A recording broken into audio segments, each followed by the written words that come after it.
Hello बच्चों, let's read the given question. The question says oscillation and vibration both are dash. Here X refers to option A different concept, option B same concepts, option C straight line motion, option D none of this. So we need to understand about oscillation and vibration. So सबसे पहले we will discuss about the important point regarding oscillations. So we know uh, any kind of to and fro motion को हम क्या कहते हैं, oscillation. ठीक है.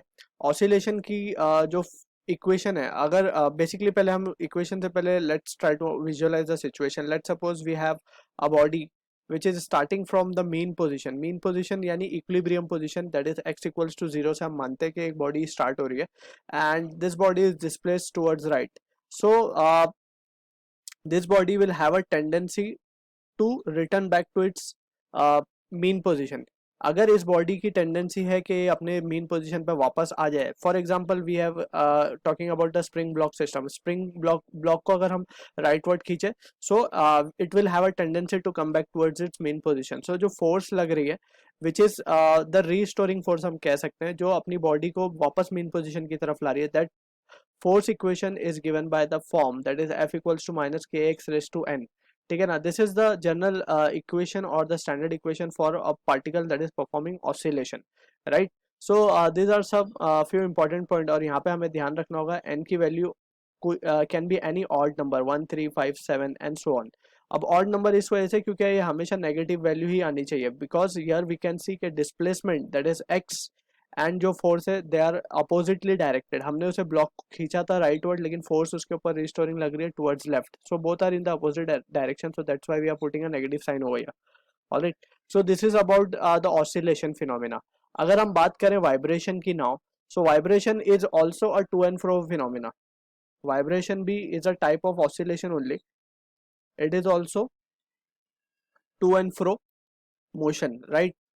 बस यहाँ पे एक चीज वी नीड टू अंडरस्टैंड कि ऑसिलेशन के अंदर टू एंड फ्रो मोशन को we can easily see and we can easily count. Basically क्या क्या होता है ऑसिलेशन की, अगर हम बात करें, let's say we have oscillation, इसको हम बाजू में लिख देते हैं यहाँ पे ऑसिलेशन. ठीक है. तो अगर इसमें डिस्टिंग्विश पॉइंट लिखें तो ये भी टू एंड फ्रो मोशन है. ठीक है, एज वी हैव डिस्कस्ड दोनों पॉइंट ये कॉमन आ गए.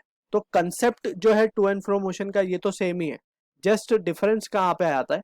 ऑसिलेशन में we can say let's suppose we are talking about the pendulums. ठीक है ना. पेंडुलम एक स्ट्रिंग से बॉब बंधा हुआ है, इसको हम पेंडुलम कह रहे हैं, और it is doing to and fro motion about its mean position, right. ये इस तरीके से पेंडुलम मूव कर रहा है. सो वी नो कि जब ये इस पोजीशन से स्टार्ट होके जाएगा and it again come back to its position, so ये एक टाइम पीरियड हो जाएगा, यानी कि इसने एक कंप्लीट ऑसिलेशन करने में कितना टाइम लिया, दैट्स द टाइम पीरियड. और टाइम पीरियड का ही रेसिप्रोकल हम कर दे तो that will be the frequency. अब यहाँ पे और यहाँ पे फर्क सिर्फ फ्रीक्वेंसी का आता है. ठीक है. यहाँ पे हम देख सकते हैं फ्रीक्वेंसी मीन पर सेकंड ये कितनी बार इस तरीके से कर सकता है, that is very easily countable because उसकी फ्रीक्वेंसी बहुत लो है, that is an is low over here. लेकिन यहाँ पे एट द सेम टाइम अगर हम वाइब्रेशन की बात करें, सो वाइब्रेशन की बात हम अगर इसको समझने की कोशिश करें तो एग्जांपल दे सकते हैं vibration of our ring phone, vibration of phone और मोबाइल वी कैन से. ये वाइब्रेशन हम काउंट नहीं कर सकते, या फिर ये भी ऑसिलेशन ही है लेकिन हम इसे काउंट नहीं कर सकते क्योंकि इनकी frequency are very high.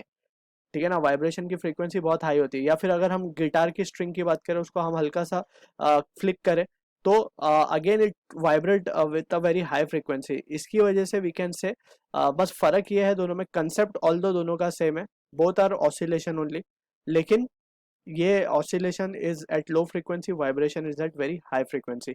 So we can say option B is the answer to the question. Both are same concept. So I hope you understood the solution. All the best.